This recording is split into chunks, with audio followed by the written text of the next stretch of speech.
ambitious, realistic goals, and then to the point that both Larry and Karen and Tom made, you have to then you have to appoint good trustees, pick good people, and then say, I'm going to hold you accountable for us getting there. I'm not going to tell you how to get there, but I'm going to hold you accountable for us getting there. And then that's where it then gets down to the campus level and unleash some of that innovation. But it comes within the container of a really ambitious goal that says we have to get here. And the reason we have to get here is that our well-being as a state and our vitality as an economy absolutely depends on this. And Karen, I think as a president, when you're working with your faculty and staff, in some ways you need air cover from your trustees to say this is important and you're being empowered to go after this and please go and just talk about why that's important for kind of taking on that work. It sets such a tone, and I can give a very specific and recent example of the trustees doing that for me. We had a board meeting on Monday evening, and at every board meeting, I used to do an enrollment report when I first started as president. Now I do a student success report.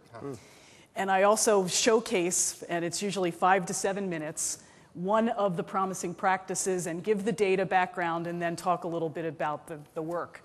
So one of our faculty that's involved in developmental math redesign did a presentation where her methodology is just about to scale in our lowest level developmental math course.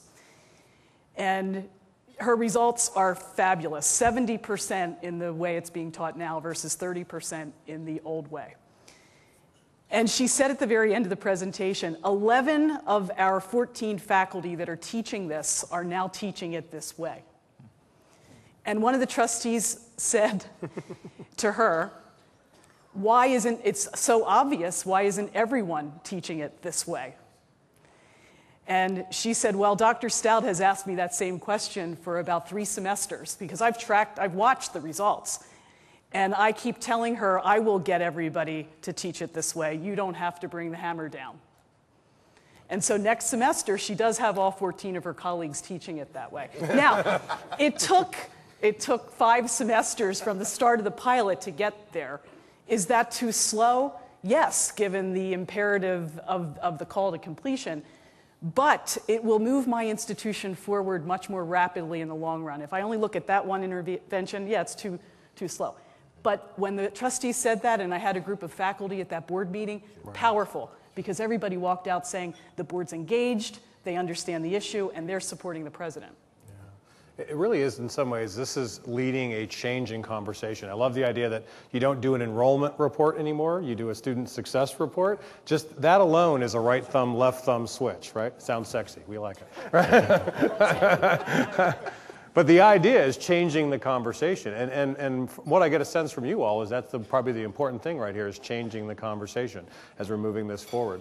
And as we take on this conversation and think more broadly about it, I'd love just to get kind of your final thought on how we drive this conversation forward in all of your different contexts. Travis, can we start us off?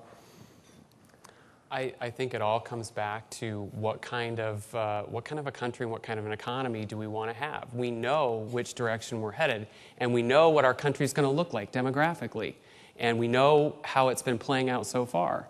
And the old famous saying, the definition of insanity is doing the same thing over and expecting a different result. If we keep doing higher ed the same way we've been doing it and expect that we're somehow going to meet the demands of our economy and keep these jobs on our shores, the good ones, we're kidding ourselves. That's it. Trustee? I would say this. The one good thing that I think we've discovered is, over the last few years, there are several programs that we know work. And the question is, how do we implement them? And I think there will be some others that come online. And I do want to take 1 second to throw us a bouquet at the Gates Foundation, okay? And let people everywhere here know about one program you can all take advantage of that saves your students a lot of money. The Gates Foundation sponsored Washington State to put together open educational resources for 81 courses. And these 81 courses constitute over 85% of all the classes all the students will take. This year, beginning in September, half those courses will be online. A year from now, the other half. When we're completed in 1 year, these are materials that have been developed by faculty members, approved by other faculty members, and will be free and available on our website to anyone who wants to use it. So that if you want to save your students a lot of money, look at those materials. You can use them all, you can use part, you can supplement, you can do anything you want with them. But I guarantee you can save students a lot of money. So a lot of the things that I think we can be looking at will not only save money, but improve things as well. To your more general question, I'm very optimistic about Washington. In spite of the fact that money is going to be a huge issue, I think that if we can get our leaders really on the same page with the recognition that these programs that work need to be implemented, and we need to do what's ever necessary to do that, that I think if we have the will to do that, we'll succeed in doing that. Yeah. I think the single most important thing that we can do is to keep the focus and the interest on completion. We have got to make sure that people understand, the trustees, the presidents, understand that it is as important as access used to be. Yeah. And I think if we keep that, and I can tell you, the GISS summit in the state of Ohio was very good, because now we got 23 community colleges in the state of Ohio and a state association that I used to chair that are now talking about success. And I don't believe 6 months ago we had that same kind of emphasis. So I think if we keep that focus and we start to show where the resources, the money, is following the kinds of success programs that we're starting to implement, I think we're going to see a major change. I'd encourage the presidents and the trustees to use the data to inform policy making at the local, state, and federal levels to remove barriers to student achievement. There's a lot of contradictory policies on our own campuses that need to be unpacked using the data. And I think at the state level, in these times of very constrained resources, policy changes can, I think, help us to meet the completion agenda without additional funding. One specific in Pennsylvania, the financial aid policy for state grants is not aligned at all with what we do with developmental education, and really disadvantages community college students who are in developmental education. It's very focused on traditional students. We know that. We know that's a barrier to student success in Pennsylvania. That's a big policy agenda that the trustees and the presidents have stepped up on. There are lots of examples like that across the country. And I love your phrase around courageous conversations, because that's what this is really going to take. It's going to be willing to look at the policies, all of our programs, all of our practices, and ask the hard question about whether or not they're actually improving learning, improving student success, and more importantly, how do we know, right? What are the data that kind of tell us where we're going to be with that? The interesting thing is you often hear from people that, American higher education is so stuck in the mud, it's resistant to change, there's no way we're going to be able to make this move.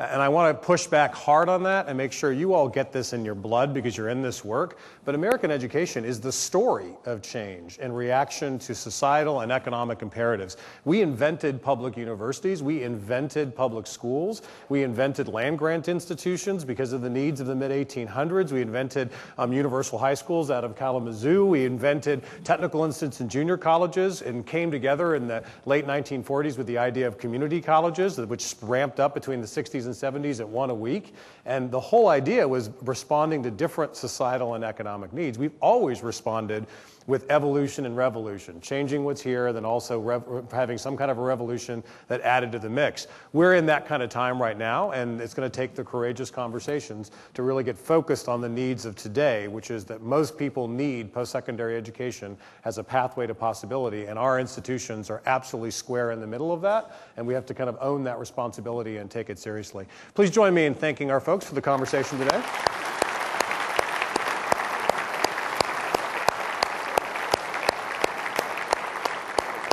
We'll turn it back over. Thanks again, folks.